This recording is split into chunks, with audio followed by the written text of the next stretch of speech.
Hey, if you like what you hear today on our Splitting Hairs podcast episode and you'd like to hear more content from us, please visit our Patreon page, patreon.com/splittinghairs, and become a member. And by becoming a member, you'll receive very exclusive benefits. How about that, Max? That's cool. All right.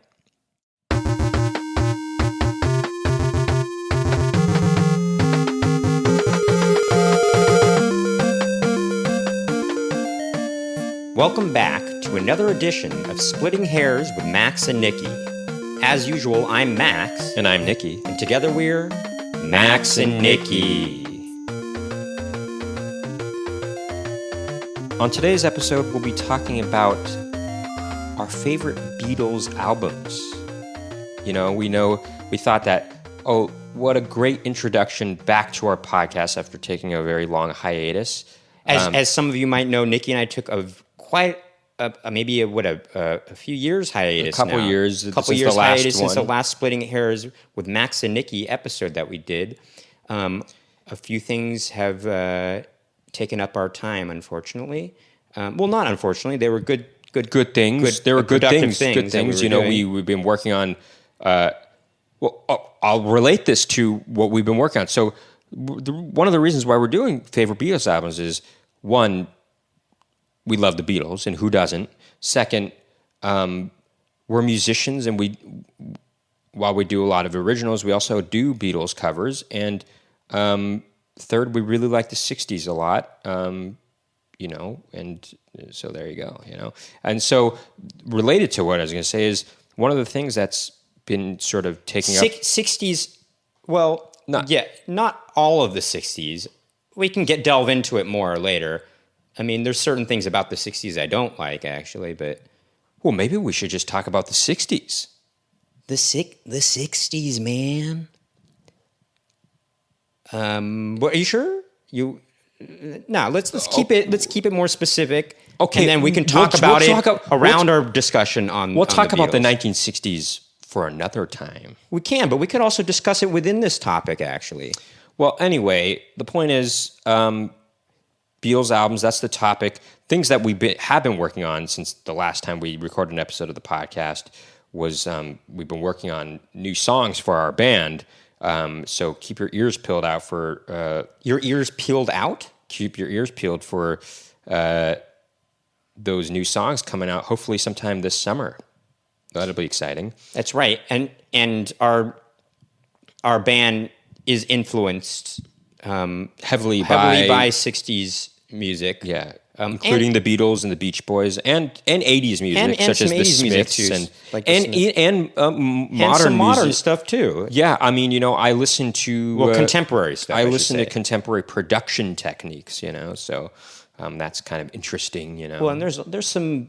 I mean, look, contemporary music is kind of like an explosion, and it runs the gamut of kind of, I feel like there's no distinct. There's nothing right now. I feel like there isn't a. Well, never mind. What are you talking about? No, you don't know what you're saying. I don't know what I'm saying. Well, no, it is. It is an explosion of styles, actually. No, that's not what I mean, though. I'm talking about production techniques. No, sure. There's something to be. Anyway, there is. I don't want to bore you guys. We could talk about it another time, but there is something about contemporary music that tends towards.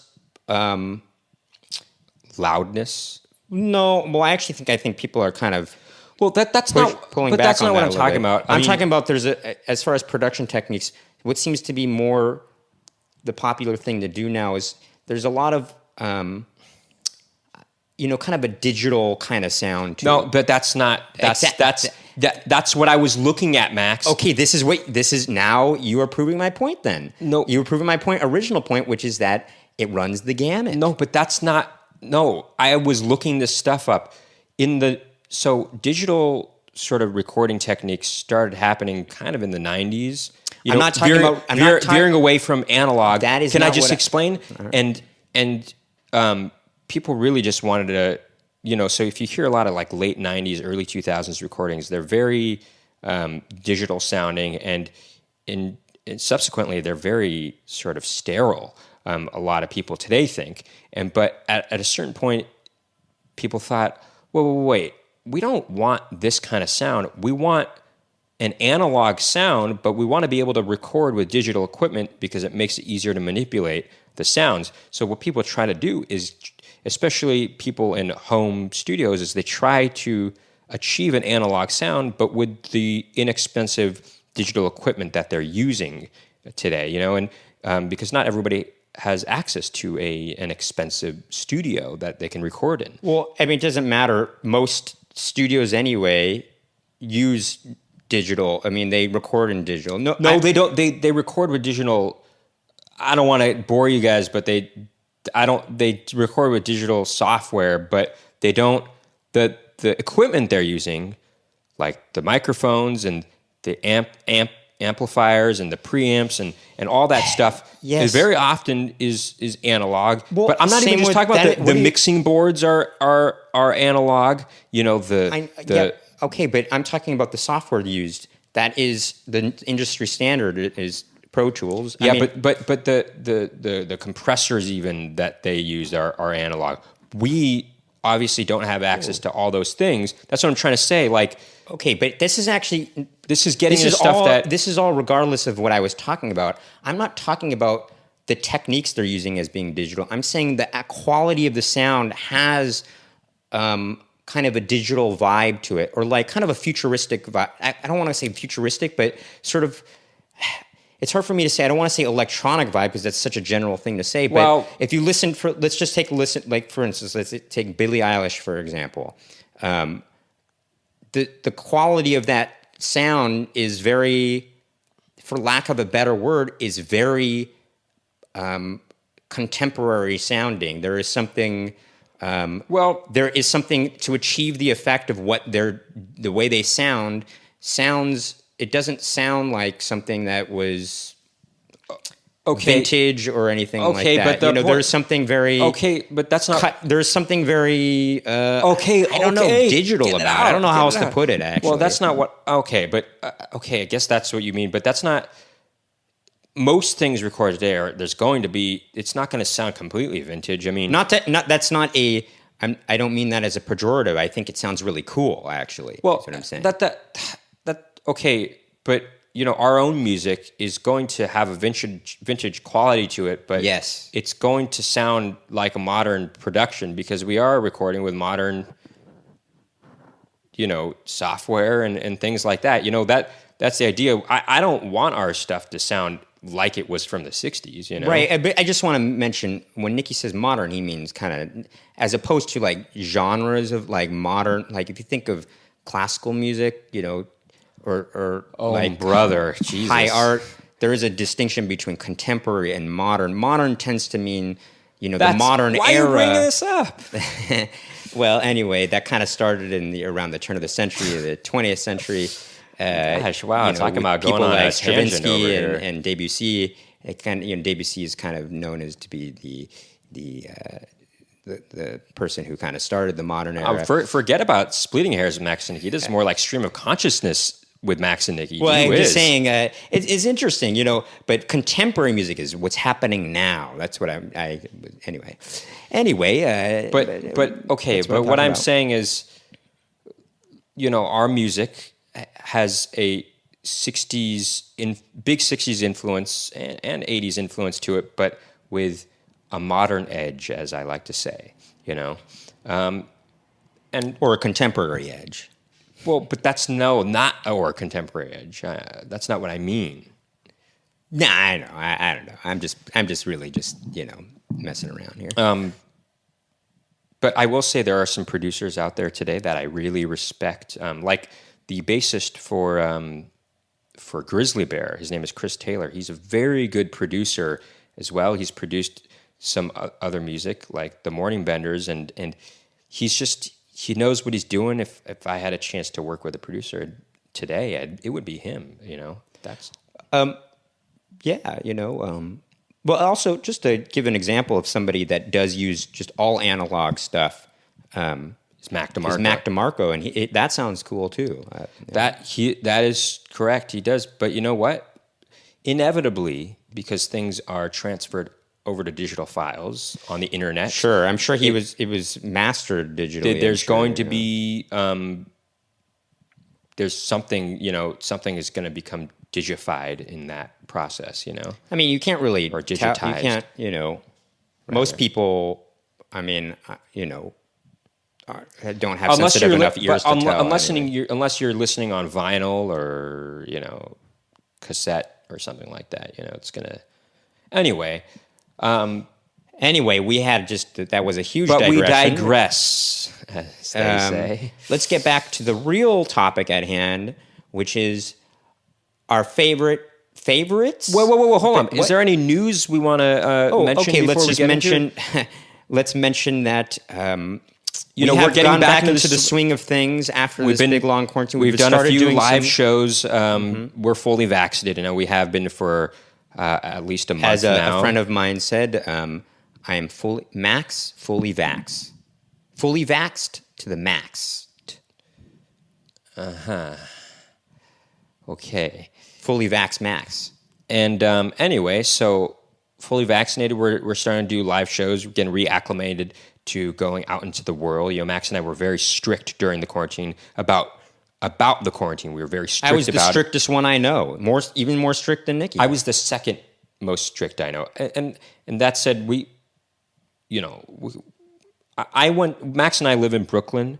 I went to Manhattan once during the whole quarantine. Well, we don't need to talk about this. Anyway, we don't need to talk about this. Okay, you're right. Anyway, let's get into it for real this time. For real this time after how many minutes here that we've been going? 12 minutes. Boy, we've been yammering away. Yammering away about not the actual topic at hand. So let's get on. But that's all about splitting hairs we delve into the things minutia, and subsequently tangents are formed, and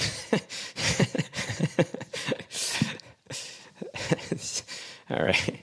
In any event, the Beatles. I mean, you'd be hard pressed to find somebody.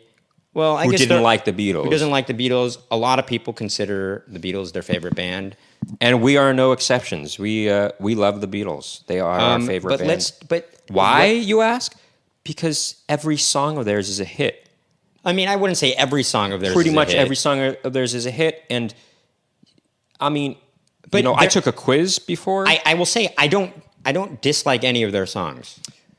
I took a quiz before. Do you dislike any of the Beatles songs? No. I think I think most of them are great and most of them are hits. A few of them I can understand. Some people, I know I've talked to some people saying that some of them they don't like, but I always find something of value in all of them, actually. Well, anyway, including Revolution 9. I once took a quiz, see how many Beatles songs I could name within a span of I don't know, it was 15 minutes or something like that. And, I think there were about 220 Beatles songs recorded or something around there. May have been less, maybe it had been a little bit more. But I was able to name, I think 184 Beatles songs recorded in that amount of time. Pretty good, right? I couldn't do that for any other band.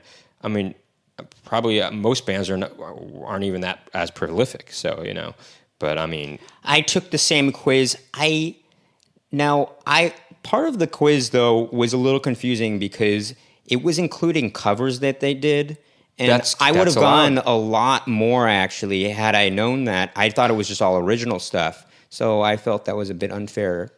So the point is, one of many points is we have a lot to say about the Beatles, and here we go. So, Max, what's your I just want to clarify when I said including Revolution 9, I had said that before. I'm not saying that there is merely something of value in that song. I think that it's important, and I think I like it. Do you? I mean, I don't know. You know what? It's been a while since I listened. I actively decided to listen to Revolution 9. Perhaps it's interesting. It's take a delve into that. It's an interesting experiment in sound. Actually, well, no, I mean, look, people. in the 60s, bands started getting influenced by, I should say, of the time, contemporary composers at like, quote unquote high art music, whatever you want to say, like Stockhausen. Is Stockhausen or Stockhausen? Well, anyway, he was the only living composer on the cover of Sgt. Pepper's Lonely Hearts Club Band, for instance, and they were influenced by his compositions and his techniques, as were many people at the time, and a lot of, I'm sure they were listening to some of these composers, and Revolution 9 was an influence, was, I think, a result of listening to a lot of this type of music. And I'm sure maybe even... Hey, by the way, for those of you, listening or watching the video version of this, it's been a while since Max and I have gotten haircuts, so our hair is kind of all over the place. We're going to get a haircut next speaking week. Of splitting hairs, we're talking about our own... maybe we need to split some hairs. We got 3 haircuts during soon. the quarantine. Those 3 haircuts were given by each other. We cut each other's hair. We cut each other's hair. We bought hair cutting tools online and so on and so forth. But, anyway, Yeah, my hair's getting kind of long. Anyway, Nicky seems to think my hair has a bit of a mushroom thing going on. Maybe it kind of does, but I think it's fine. I like it. I mean, it's fine. Anyway, what do you guys think? I don't know. You don't have to say what you think. I don't. Max. Also, this Stockhausen thing. Come on, let's wrap it up on that subject, huh? It's very interesting. You guys should check him out. He's a very was a very interesting composer. Was on the cutting edge with production technology, with synthesis, in fact. Interesting, synthesis but of sounds. It pleasurable to listen to? Oh, yeah, it can be. Definitely. Well, anyway, so with all that said, what is your... And that's a question you can ask about Revolution 9. Is it just interesting to listen to, or is it pleasurable? I mean, you could make an argument for... All right. Well, what's your favorite Beatles Anyway, album? let's get on with the real subject at hand.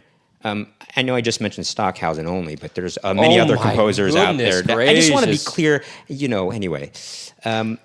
So my favorite. That's a very tough question, Nicky. I would probably have to say, especially because of the medley portion of it, I would probably have to go with Abbey Road. May seem like a typical answer, but it's... No, that's not a typical answer. The typical answer would be Sgt. Pepper's Lonely Hearts Club Band. I usually the typical answer would be Rubber Soul or Revolver. That's what most people say when I ask them. Sgt. Pepper's Lonely Hearts Club Band is often ranked the highest because of how groundbreaking it was. And it was. And influential. Right. And inspirational. Well, I guess influential, inspirational, pretty much the same thing. Actually, it's not. What's my true. favorite Not Beatles album? Thing, actually, did you ask that? I didn't ask it. So Do you want to ask that? Maybe. What's your favorite Beatles album, Nicky? Well, I probably would have to go with Abbey Road myself, but this is not to discount the earlier Beatles albums. I do love the early Beatles stuff. And A Hard Day's Night's got a lot of great hits on it, and that I would rank very high in my favorite Beatles albums lists. I would rank high, Please Please Me, which was their first album. I mean, I really love the covers that they did. Anna is one of our favorites. Sure. Baby, It's Anna, You. Go to Him, yeah. But, although those aren't on the same Hard Day's album, Night, it's got If I Fell, it's got And I Love Her on there. And I Love Her... It might be my favorite Beatles song, or at least it might be. I would say it's in my top 5. Along. I Should Have Known Better is one of my favorites, and that's also on Hard Day's Night. Hard Day's Night, exactly. I mean, you got a lot of great hits on there. I would say Can't Buy Me Love, and Hard Day's Night. Magical Mystery Tour has a lot of my favorite tunes. Well, on I there used too. to say Magical Mystery Tour, which is more of a soundtrack album. I used to say that was my favorite because it has All You Need Is Love on there, which Strawberry Fields, Forever. Forever. Well, yeah. You say that. But Wait, is it called Strawberry Fields Forever? Or it is called Fields? Strawberry Fields Forever. Yes, that's the full name. But it's but Hard Day's Night. It like those early Beatles albums. But They're I really think- fun to dance to, and not just dance to, but listen to, and they're very good. It's okay.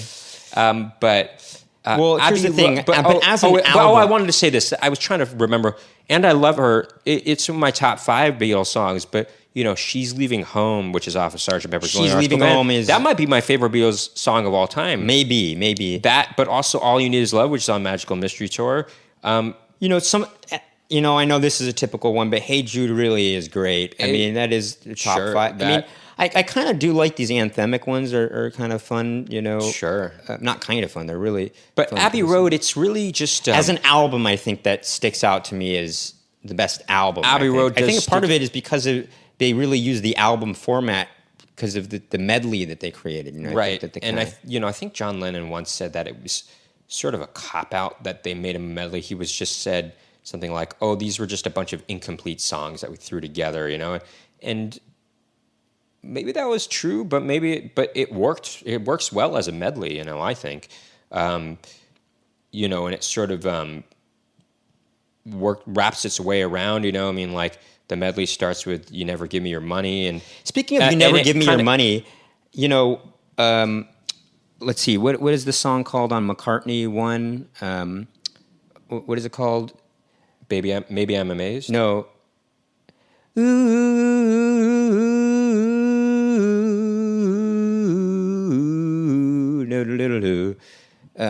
Tonight.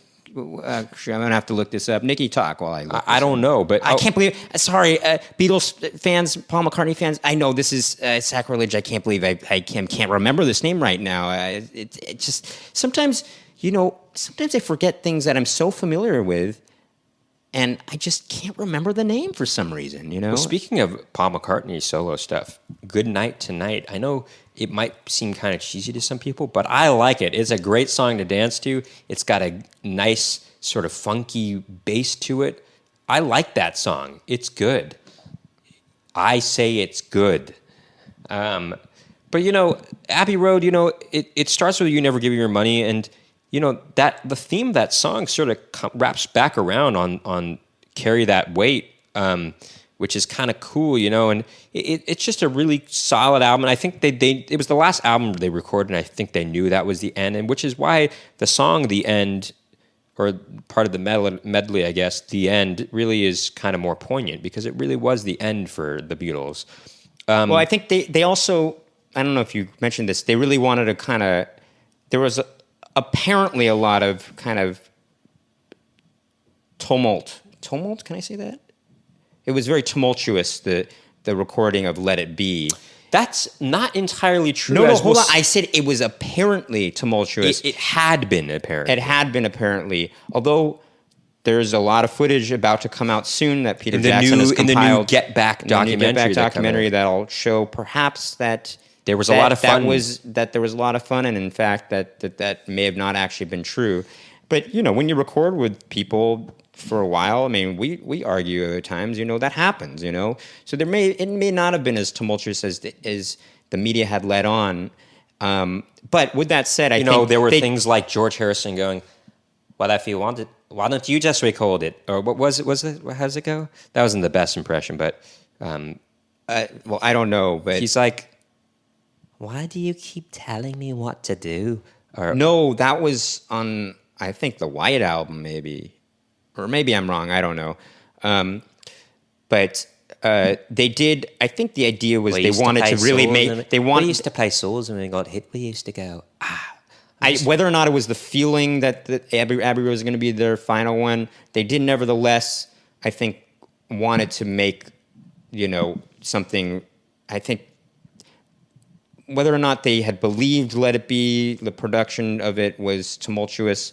They wanted Abbey Road to be a better, experience. So, and I feel like you can hear that in that album. But it's I love even a lot of the stuff before the medley. By the way, as "Here Comes the Sun." I one of my favorite Beatles songs, and I think a lot of people's. It's very, very good. But also because the song "Because" is just it's really beautiful. Right. It's Well, really also you're cool. forgetting about something. I mean, George Harrison kind of really I'm shines. Not, why are you saying I'm forgetting about something? I didn't forget about it. I just didn't mention it. Yet. Well, I know. I'm saying you're forgetting to mention it. No, I'm not forgetting to mention it. I was going to. I was going to say George Harrison.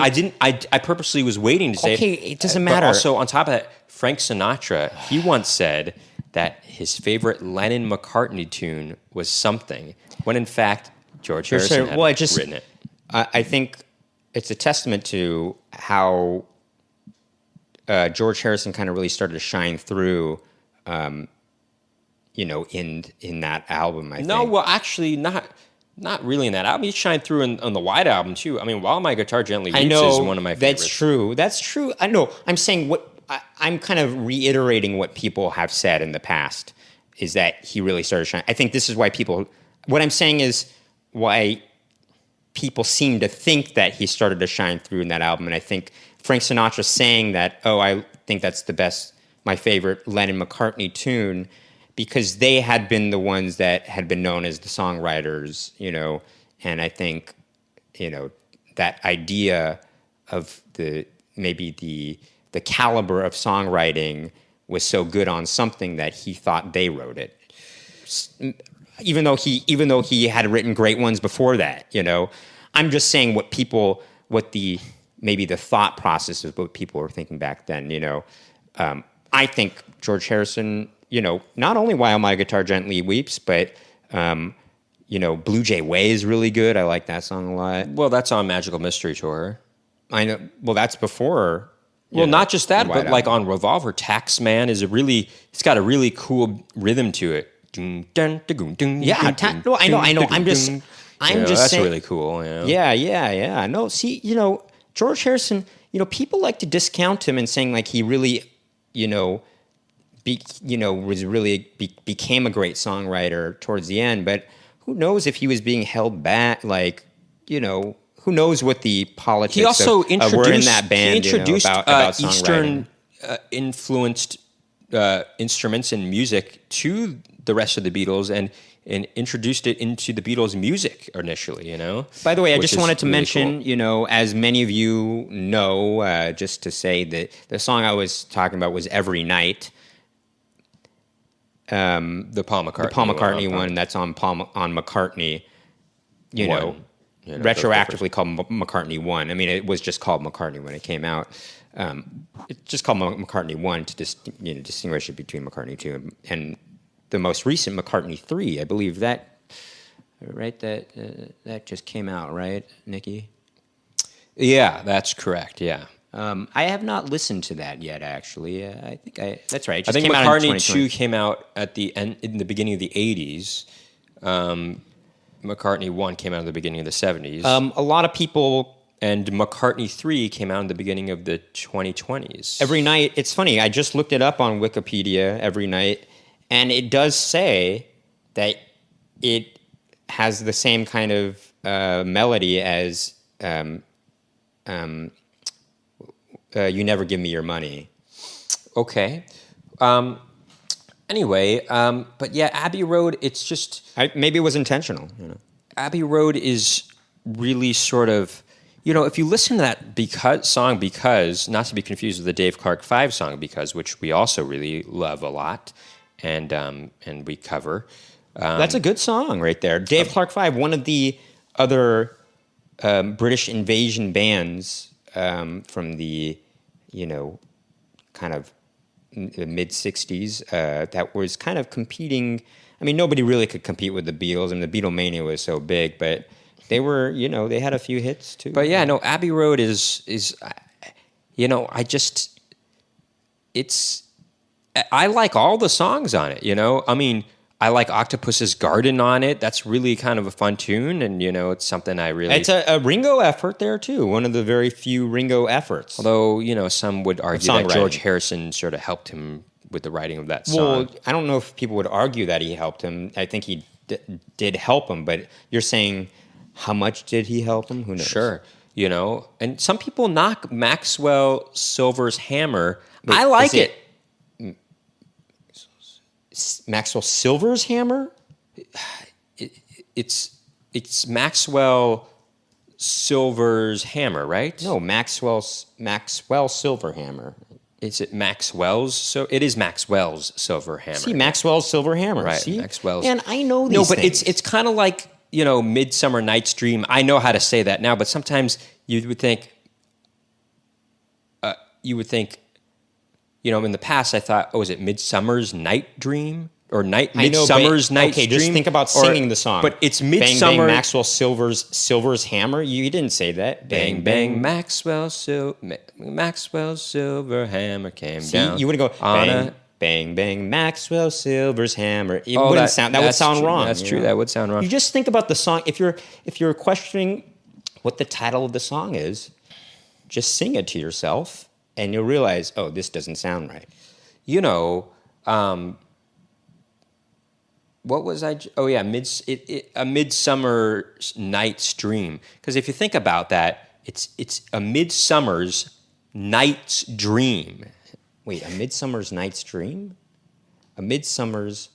no, it's a Midsummer Night's Dream. I'm sorry. No, a Midsummer Night's Dream. Yeah, a Midsummer Night's Dream. That's what I meant. Yeah. No, you see, you messed up again. I did. I was like, I'm that confusing. doesn't make sense. No, but you could think a Midsummer's Night Dream, but that sounds weird, right? It's a Midsummer Night's Dream. But you could say that's not some true. people might Actually, say a Midsummer's Night's Dream. You know what I'm saying? What Nicky just did. But actually, you could say a Midsummer's Night Dream because you can dream during the day too. So it would be like a Midsummer's Night Dream. No, but you could think a Midsummer's Night's Dream. Do you understand what I mean by that? KNIGTS? No. KNIGHTS? No, that's not what I mean. I mean like a Night's Dream. You mean like Love's Labor's Lost? No. It is called Love's Labor's Lost, that one. Right, exactly. Love's Labor's Lost. But I think there's supposed to be some sort of humor in that, actually. No, but like that there is a double possessive. A Midsummer's, so the Night's Dream is being possessed by the Midsummer. So like the possessive of Night's Dream is Midsummer. So you would say a Midsummer's, and then the dream is possessed by the night. So Night's Dream. Do you understand what I'm saying? No, I get it. It's a double possessive. Yeah, but it is a Midsummer Night's Dream because a Midsummer Night is possessing the dream, if you know what I mean. But there's Love's Labor's Lost. I saw that at Zellerbach Hall in Berkeley, at UC Berkeley. Okay. When I was a senior in college. You know what? We just on a sidetrack because we're talking about Shakespeare. No, but it was done by the Globe Theater. The Globe Theater, the Globe Theater. Touring group. Just on a side note, we recently watched the 1968 film version of Romeo and Juliet. Zeffirelli's Romeo and Juliet. And it's good overall. It's a good production. It's actually quite good. The more I think about it, the more I'm like, this is really good. It's quite good, and the acting is quite good in it. Especially the guy who plays Mercutio. He's very good. He's very good. He seems to really understand the role, the language, and like there is also the way that was interpreted. The way the fight between Mercutio and Tybalt kind of gets seems going. more friendly. It seems like it's a great. No, don't ruin it for people. It's a great interpretation of the. It's a great interpretation of it that I don't think you often see, and I like that interpretation. I think the most. Okay, but that's not okay. Well, that's not what we're talking about. I just wanted to say that. Also, but just there's a big moment of sacrilege though in that movie, and that is. That they cut part of Romeo's monologue, but soft what light through yonder window breaks. You know what they cut out of there? Okay, it's probably the second most famous Shakespeare monologue after To Be or Not to Be, right? From Hamlet. To be or not to be, that is the question. What is that from? What is that? I don't know, I think Brent made it up. Or maybe not. No, he didn't. Anyway... Did he? The whole thing is, but soft what light through yonder window breaks, it is the east and Juliet is the sun. And there's a lot more, but they cut out it is the east and Juliet is the sun. That was just one of the few lines that they cut out of that monologue. Can you believe that? That's crazy to me that they would cut that out of that monologue. I mean, that's like saying to be or not to be and then not saying that is the question, you know? I mean, it's insane in the membranous region, as Max would say. Anyway, It's insane in the membranous region. That's true. you know, I'm a bit of a Shakespeare sort of aficionado. I don't know as much as other people do, but I have read my fair share of Shakespeare plays, and I've acted a few Shakespeare characters. So, you know, I know a little bit about it. And I've taken a couple classes on Shakespeare when I was in college. Anyway, I don't want to brag or anything. So anyway, Abbey Road. Well, I don't know. Max, stop looking up things, you know? So, well, you know, it's good to look things up. Just what's an interesting thing, though, by the way, we watched Shakespeare, that version of Shakespeare, Romeo and Juliet. And then subsequent to that, like a week or two later, we watched We rewatched West Side Story. By the way, we had seen that Zeffirelli's Romeo and Juliet when we were a lot younger. We were in ninth grade, yeah. But we could not But appreciate you know, it. I feel like you can't really appreciate Shakespeare until you're older. You know, I mean, it's a hard language to grasp, and for a young for even adults. I mean, it's hard. You know, right? And I mean, sometimes our friend was reading along with subtitles. With subtitles and reading along with his. You know, sometimes there are books out there that kind of help translate the language Spark to you. Notes? Well, no, not Spark Notes is a different thing. Those are more summarizations, or summaries rather. That's not true. Really? Yeah, I clearly you've never used Spark Notes before. They have for Shakespeare. It's called No Fear Shakespeare, and they have the original Shakespeare text, and right beside it they have translations of every. Okay, well then word, maybe he was using that. And this guy was a very smart guy. I'd say, smarter than me. Well, how long are we going to talk about Shakespeare for, you know? Anyway, we had rewatched. Well, let me just say, rewatched West Side Story. We rewatched West Side Story, which is obviously a based very on great Romeo musical. It's a great musical, but it's based on Romeo and Juliet, and so it's an interesting thing. Which in turn was based on Pyramus and Thisbe. Okay, well, that's just interesting. Okay, it's interesting, I guess. It is interesting. Okay, well, I think I had to read Pyramus and Thisbe. It's fun to have rewatched both of those back to back because you really can see the. I mean, it's fun to see how how they changed part of the story to fit a more modern context in West Side Story and the things that they left in and it's just fun. It's interesting to check that out. I know we keep saying interesting a lot, and that's kind of a very not a very descriptive word, but what can I say?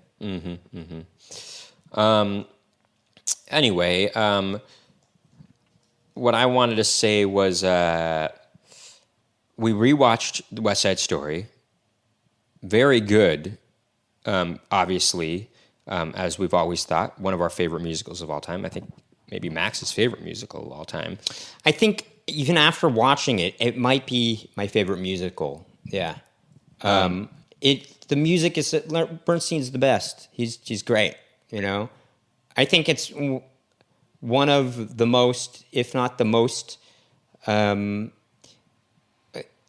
far as the music goes, the artistic intent behind the composition of it, I feel like, is the most. The artistic intent was most realized, I feel like, as far as any musical I've seen.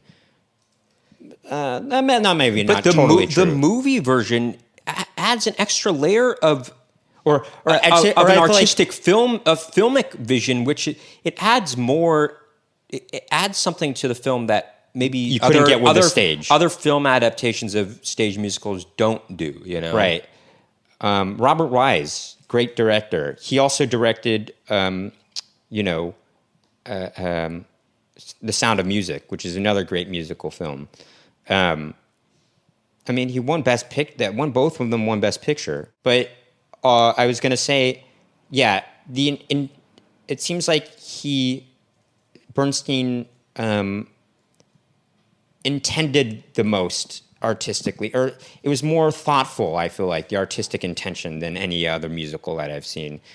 Although that may not be true totally. I mean, Sondheim certainly is very, Well, I mean, very good. sure. I mean, well, are we talking about also just adaptations, or are we talking about just movie musicals? Because there's certain ones. I'm not talking about just the songs themselves. I'm talking about the orchestrations as well, the whole composition of it. Yeah, all. but if you think about like The leitmotifs used. La La Land, which we both enjoyed very much, the artistic vision behind that was very outstanding. I mean, like just what was accomplished, even in just the latter half of the film was just amazing. Actually, What are you talking about? What? La La Land, La La Land, yes.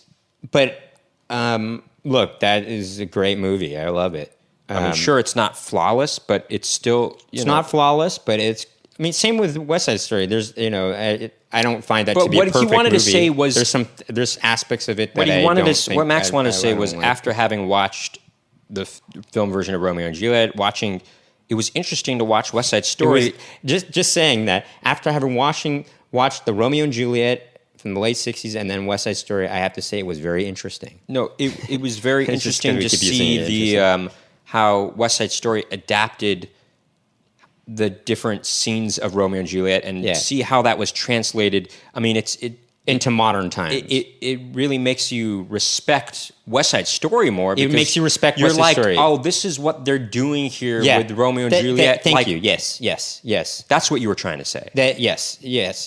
Anyway, gosh, Yes. we really go. That's sort of one of the points of this you want me podcast to is talk we go about- off on tangents a lot. Tangents are made.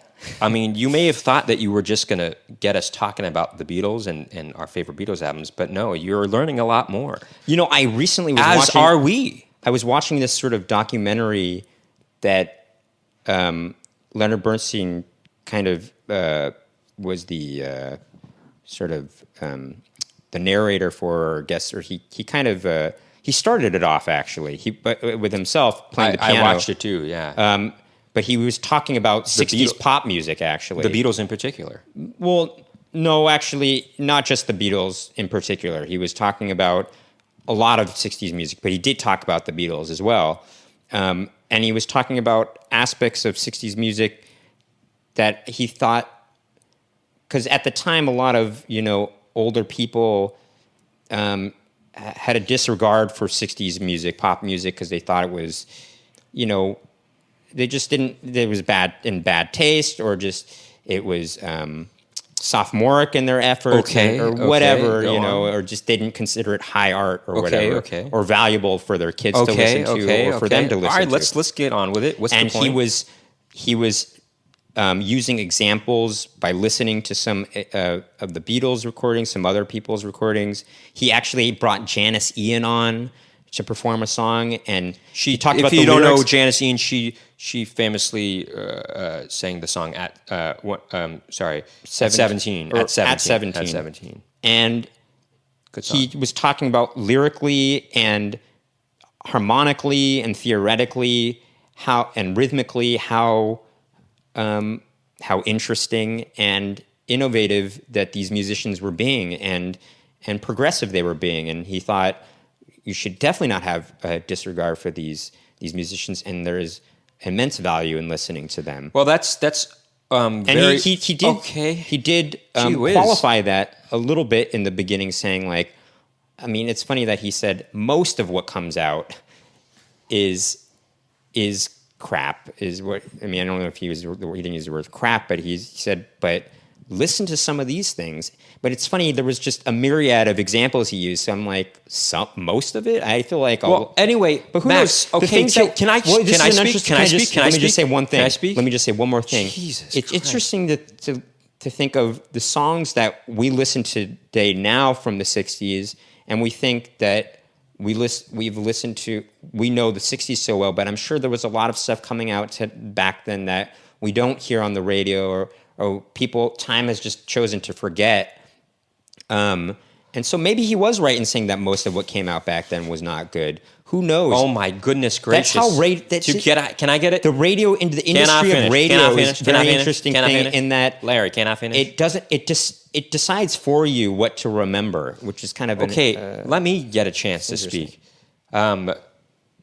it's interesting that Max says that about Leonard Bernstein because he's right. A lot of the older composers back then, even pop composers, weren't a big fan of maybe those younger bands, such as Burt Bacharach. Now, Burt Bacharach is one of the biggest influences on my own songwriting. We got to see him live in San Francisco. We got to see him live, and one of the things he said when we saw him live was that he had never been a big fan of the Beatles, even though they covered his song "Baby It's You." That is weird and wild stuff. I did not know that. He said that because they were about to perform that song "Baby It's You" on that live show, and he said he wasn't ever a big fan of the Beatles. And I thought, wow, for somebody who created some of the biggest pop hits of the 60s, if you don't know who Burt Bacharach is, by the way, he wrote tons of, many pop hits from the 60s and 70s and even 80s, such as, Say a Little Prayer or I'll Never Fall in Love Again. Do you know the way to San Jose? He did all the music to Butch Cassidy and the Saints, Raindrops Keep Falling on My Head. He did Arthur's theme from When You Get Caught Between the Moon, New York City. He did a lot. Baby It's You. When you get caught between the moon, Husbands and Wives. The best you can do. Or is it Wives and Lovers? I think it's Wives and Lovers, right? Hey, little girl. Da da da da da da da. Well, stop looking things up. And Nicky's looking things up now. I think it's Wives and Lovers. It is Wives and Lovers, yeah. He wrote a lot, He wrote a lot with Hal David, of course, but Promises, a musical that actually, I Say a Little Prayer is in that musical, right, Nicky? Close to You, that the Carpenters made famous. Anywho, what do you get when you fall in love? Is that what the name, or is it I'll Never Fall in Love Again? I'll Never Fall in Love Again. What the World Needs Now is Love. Jackie DeShannon. Ladies and gentlemen, Mr. Burt Bacharach. That's in Austin Powers. He plays that song. Anyway, so what I wanted to say was there was always these people that were trying to criticize, even in the 60s, trying to criticize the Beatles because they were just rock and or roll. But there were so many people trying to have a backlash against the Beatles because when something becomes really popular, even today, people try to poke holes and try to find something bad about those popular people, but they couldn't hurt the Beatles. They were so big and they just made so many great songs that it was just impossible. The public was going to like them no matter what, and that's pretty cool. Well, okay, so that to go back to our original topic, I think what's interesting about, I keep saying interesting, I'm sorry guys. What's noteworthy about the Beatles is how much how progressive they were in their music and how much they changed their outlook on how to compose music throughout the 60s. It's pretty profound, and I think that it certainly is. I think that is something Bernstein was trying to put, trying to highlight. About oh my goodness, man! Talking about taking forever. I mean, just listen to Abbey Road and compare it to Please Please Me. I mean, that was all within the span of just 10 years. You know? I once met somebody. Whenever somebody says that they don't like the Beatles, I just think, oh, they haven't really listened to the Beatles. I remember this one person I talked to before. She said, oh, yeah, I don't really like the Beatles. All their stuff sounds the same. And it's like, if there's one band that all their stuff that is doesn't the sound least the same. true about, that's the Beatles. All their stuff sounds different, I've been watching some of these reaction videos to people listening to the Beatles for the first time on YouTube recently, and one of the most common things that people say reacting to Beatles songs is, wow, all their stuff sounds so different. Like, I thought I didn't like the Beatles after listening to this song, but then I listened to another song and it was totally different, and I like that. And that's what's cool about the Beatles. They have so much to offer in the way of... Now, let's just talk about our favorite... the original topic was what was our favorite Beatles album. And we did talk about a few things. I was talking to a friend recently, and... some people say the White Album is their favorite. Oh, Golden Slumbers, by the way. I really love Golden Slumbers, which is on Abbey Road. I mean, it's very good. I know it's a condensed part of the medley, but it's just it's great. And also, I don't know. Anyway, it's not particularly influenced by rock and roll, you know? I feel like that's one of those songs that was influenced by the sort of, you know, British music hall songs, you know, stuff, you know? You wouldn't say that? No, actually. Are you joking? Okay, what would you say is that? I would say the music hall stuff that he was influenced by was probably like When I'm 64 or something like that, you know? Okay.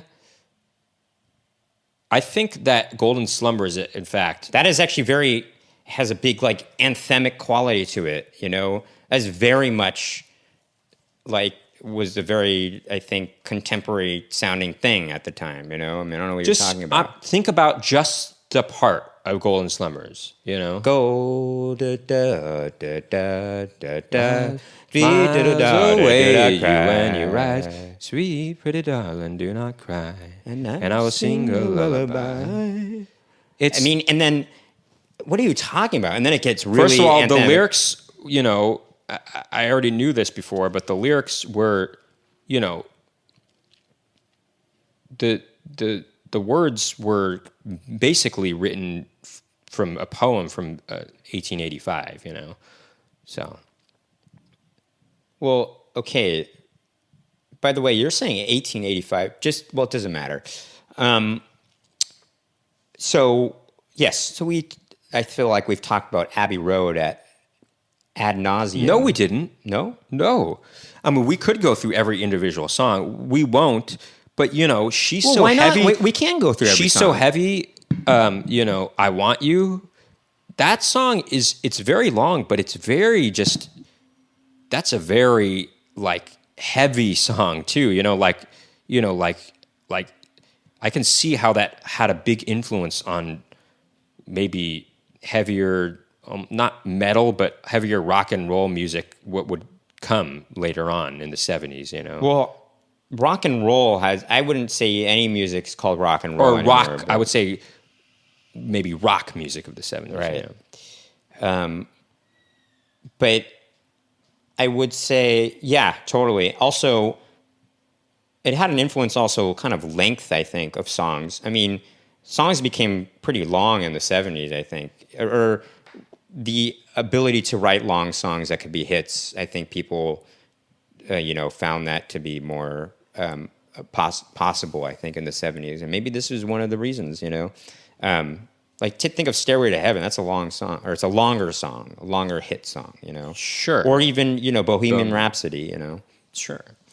But okay, if you want to talk about all the songs, go through the list of songs of Abbey Road. We don't have to. No, okay, we don't have to. I mean, Sun King, I love that song. It's very relaxing. I like just putting that on if you want. I know it's very short, but it's a nice song to just sort of sit back and relax to, the Sun King. I like that a lot. Well, I mean, there's also, you're forgetting... What, Mean Mr. Mustard Man? I don't need to look at a track listing. Well, you forgot. You forgot to say "Come Together," though. That's. I didn't forget that. I was getting to that. The reason I didn't mention "Come Together" is because, frankly, it is a little played out. I mean, everybody plays that. It song, is played out. It is played out, but I think it's a great song. It is a great song, but we saw one time in high school. We went to a classical. We were involved in the classical guitar ensemble. We took classical guitar class at the community college. We were in the classical guitar ensemble. That's true. At the community college next to our high school. And we went and saw, our teacher recommended to watch this one guy. Okay, who was a classical guitarist. And so we saw him do a live performance of it. A solo version of the last song he played was a solo acoustic classical guitar version of Come Together, and it was so choice. Very good, yeah. So choice, okay. And a funny thing that we would do with our friend often was, we would say, "Can you do that?" Clearly we couldn't do it, but we'd always say, "Can you do that?" How what he was performing. He would play, and then he would do you know how it goes dun dun dun dun. He would do with on his his fingers on his like not on with, on the body of he would his do it like guitar. with his thumb. You know, it would be kind of like this kind of I thing. think I think it was both with his fingers. His other I don't know fingers about that, but it was a very cool effect. Yeah. So, I mean, is there? Well, anyway, we've kind of talked. Well, you know, there's Polythene Pam, you know, which was sort of kind of more like a surf rock kind of thing that John Lennon was trying to do there. I mean, we have been talking about this. You know, I mean, is there something? Maybe we should start wrapping things We should start up. wrapping up. We're almost at an hour here. Oh, Darling, by the way, that's a great. Oh, song. Darling, one of my favorites, you know, and I know John Lennon, he did say that that was more of a song that he should have sang, but I think Paul McCartney really wails on his voice on that song. He's very good.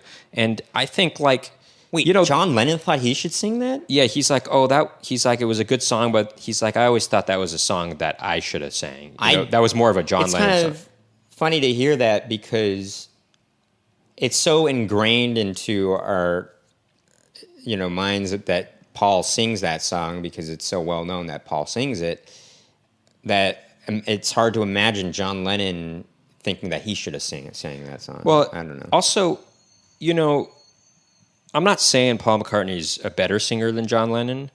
I like them both equally for different reasons, but Paul McCartney certainly was a more versatile singer, and he had a bigger range. I mean, he was able to do certain things that a lot of singers can't do, and John Lennon couldn't do. Like, he had this sort of screaming wail to him that even John Lennon was like, how do you do that, Paul? And Paul just was like, I don't know, I just can do it, you know?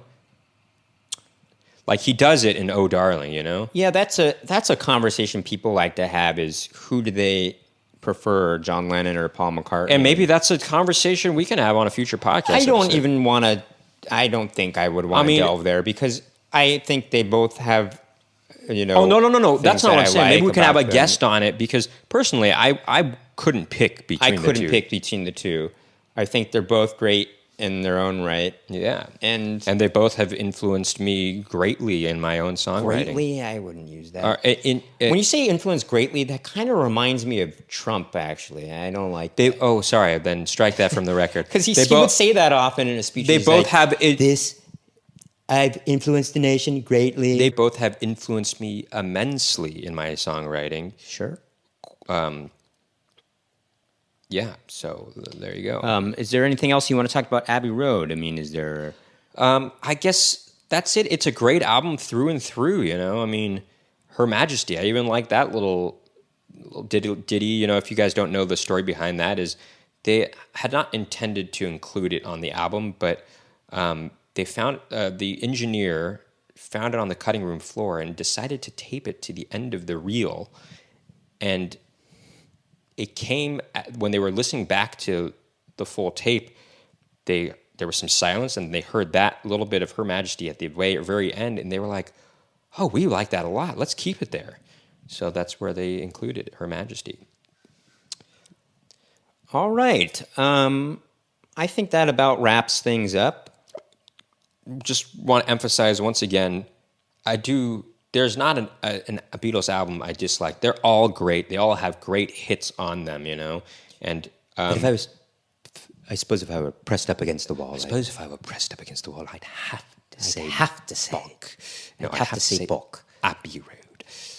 I had my professor. No, why'd you say I had? We both had. Well, In fact, I had him as a teacher twice. Okay, well, our Bach professor in college, professor on Johannes Sebastian Bach, who is my favorite professor. And I was also in the Baroque ensemble. I played Baroque guitar in the Baroque ensemble. He was Nicky played Bach in Baroque ensemble. He was the teacher for that. He was a big fan of Bach, obviously, since he was taught also about him. He was also a big fan of William Byrd, the Renaissance composer, who he wrote his dissertation on. And we asked him, Professor Moroni, if you were to have to pick between Bach and William Byrd, and you could only pick one, who would it be? And he said, I can't do it. I love them both. But he said, But if I were truly pushed up against the wall, pressed up against the wall, it'd have to be Bach. I mean, he truly was the greatest. I once he asked me the end of the semester prior to taking the Bach class. He said, "Oh, hello, Max. How's it going?" And I said, "Oh, it's fine, you know." And he's like, "What classes are you going to take next semester, Max?" And I said, "Well, I guess I'm going to take this French course. I'm going to take the, final course in the harmony series." And he's like, "Are you going to take the Bach class?" And I said, "Oh yeah, of course." And he's like, "Oh, that's all I wanted to know." And I just thought it was a very good professor, and we always thought it was fun. we always loved going to his enthusiastic. We loved going to his office hours just to even chat with him, extensively. He was a very, easy person to chat with. He is a world-renowned harpsichordist as well. One of the top harpsichordists. We got to go to his house before, and he had these really old harpsichords in there. Wait, you went there? I did, for the Baroque Ensemble. Oh, I went there. I didn't go there that time. I believe I had something to do, but I went a few years later, actually, after I had graduated from college, and he had invited both of us, and I got to play on some of those old harpsichords of his. Did you play on them? I did, and in fact, here's a way to wrap things up. I think I was there with you, actually, to be honest. No, you weren't. You weren't. You had. Oh, maybe. I'll bet you $5. Well, anyway, he had this album in there that he put on. It was of a harpsichordist playing jazz tunes and Beatles tunes on the harpsichord, and we put that on, and it was cool. So Beatles tunes even played on the harpsichord. Well, there you go. Let me just. Interesting to note is that harpsichord was used in several songs of the Beatles, including the song "Because." Oh, yeah, which is on Abbey Road. Wait, there's harpsichord in that? Are you sure? I don't think you're right about that. I think there's like synthesizer in that or something. No. Do do dun dun dun dun dun. Yeah, that's not a harpsichord. But many people think that "In My Life" is a harpsichord, but it's actually a piano that's sped up. You try to doubt me, but I know. You try to make me doubt myself. It is actually an electric harpsichord. Oh, well, there you go. But he's trying to create a harpsichord sound. Is George Martin played? What do you mean trying to create a harpsichord Baldwin sound? Electric harpsichord on there. What do you mean he's trying to create a harpsichord? It's an electric harpsichord. That he's not trying to create a harpsichord. Because harpsichords are not like readily available everywhere. I mean, they were in a studio, in Abbey Road Studios. I mean, it doesn't matter. They could have brought a harpsichord in there, but probably they were just like, oh, let's just try to do the harpsichord on here. No. Anyway, I think you're right. Getting confused. I think you're getting confused. An electric harpsichord is an instrument unto itself. I don't know what you're talking about. I mean, he's not trying to recreate in the same way that electric guitar is not trying to recreate an acoustic guitar. It's its own thing. Maybe strike that from the record, huh? Strike that from the record. But yes, there is also a Moog synthesizer in there, or Moog, however you want to pronounce it. So you're right about that, there being a synthesizer. Well, there you go. But if you want to take a look here real quick. But you said you doubted me because I know the way it starts, the song, But right, but In My Life, though, people think it's a harpsichord, but it's actually a piano that's being sped up. Basically, am I right about that? Yes. George Martin, he couldn't play In My Life, which is on Rubber Soul, which I actually I covered In My Life at our high school graduation. It was one of the most nerve-wracking things I ever did in my life was perform a song in front of our high school graduation. There were, thousands of people. Thousands? Yeah, because there were 400 graduates or something like that. There were 400 graduates? Yes, there were 400 graduates around. Then there wouldn't have been thousands. Think about how many families are coming to. I mean, think about the families coming to these graduations. I mean, just think about that. Okay, but even if there were 2 people per graduate, that's only 800. Okay, 800 plus the 400 graduates. Okay, but that's still not thousands. I guarantee there were thousands of people there. So you're saying... I would say there were at least 2,000 people there. You were saying there's at least 2,000 I would say there's at least 2,000 people there. Maybe. I think that is true. Anyway, very nerve-wracking. I did perform it And guess what? Got a standing ovation. Okay. People liked it, I think. Even though, I'm sure if I looked back on a recording now, I'd be very embarrassed. You know what I'm embarrassed about having done at that graduation? I wore, you'd have your gown, and then if you graduate with with some achievement or something, you got like kind of distinctions. You get like a gold sash or like ropes or whatever. And we had all this like stuff on our necks that I'm like, I should have just not had that. I did that. Oh, I don't agree with you. I'm glad I wore it. It shows that, I worked hard in high school, and I'm shown that this is kind of a symbol of that, Yeah, but it's like, do you need to show that off to people? Now, one thing that I do regret, I really regret is, there was a senior awards night. Basically, a lot of awards were given out to seniors in our high school, and there was a night. I mean, do you really want to talk about and this? Okay. Our older brother, that same night, he and his sketch group, Boom Time, they were performing, and our older brother Brent was saying, this might be the last time you could see us perform live as Boom Time. And we're like, oh, which one do we go to? And we decided ultimately to go see Boom Time because Brent kept saying... No, we were at the beginning. We were at the beginning of the senior awards night, but then we were like, okay, we got to go... Max and I, by the way, we were getting a lot of awards, more than anybody else. You don't have to say that more than anybody else. I mean, it just so happened that we were getting... because we really were involved in a lot of activities. I know, but you're saying it almost in a kind of a braggadocious kind of manner. Well, anyway, to show our appreciation and gratitude, we really should have stayed at the senior awards night. But instead, we left that senior awards night in the middle of the awards show, and we went to our older brother's Boom Time show. Was it a good show? Yes. Yeah. Should we have left? No, because I really regret it. I'm like, they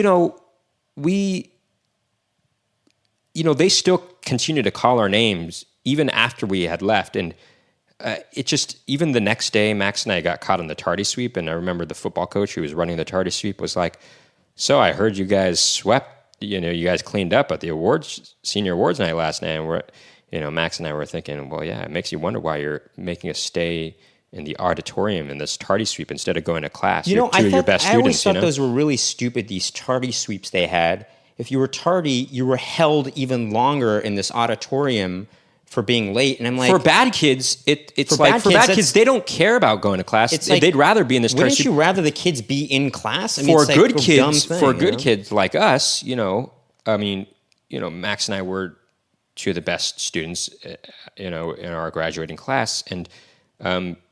you don't have to brag about it. No, I'm just saying you don't want to keep your best students from going to class, right? I mean, no, you don't want to keep actually, it's the opposite, Nick. You don't want to keep your worst students from going to class, actually. You don't want to keep either. You don't want to keep either. In fact, I would argue maybe the better students have less, they don't, I feel like maybe they don't need to go to class. They don't need to go to class as much, maybe, No wonder you get D's in school. Well, I just think, personally, I think it's kind of all dumb because, yeah, maybe they should get some mark off in class, but you should allow them to go to class because it's like, this is school. You want them to go to school. You know what? That's another topic for another time. High school, the hours, homework, etc. High school, the problems with high school. Oh, let's talk about that next time. Let's talk about that. Now, that's a subject to be had. Yes, it's true because, I've got a lot to say about high school.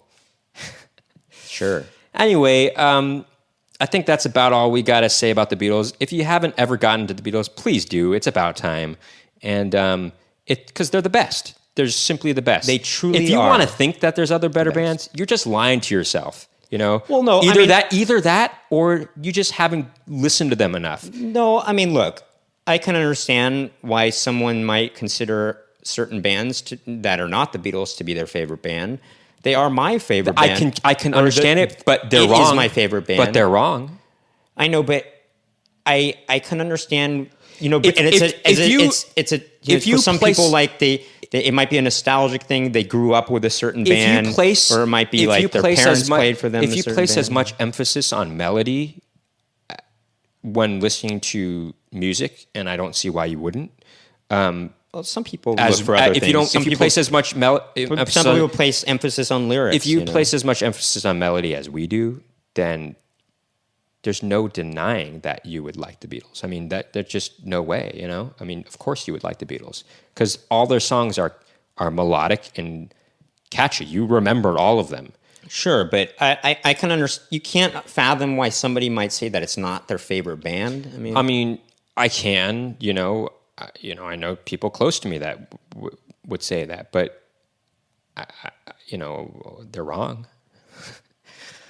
All right. Well, anyway, thank you so much, folks, for tuning in to another edition of Splitting Hairs with Max and Nicky. See you next time. Once again, if you like what you heard or saw today on our special edition of Splitting Hairs with Max and Nicky and like to view or listen to more content from us, please visit our Patreon page, patreon.com/splittinghairs, and become an exclusive member today.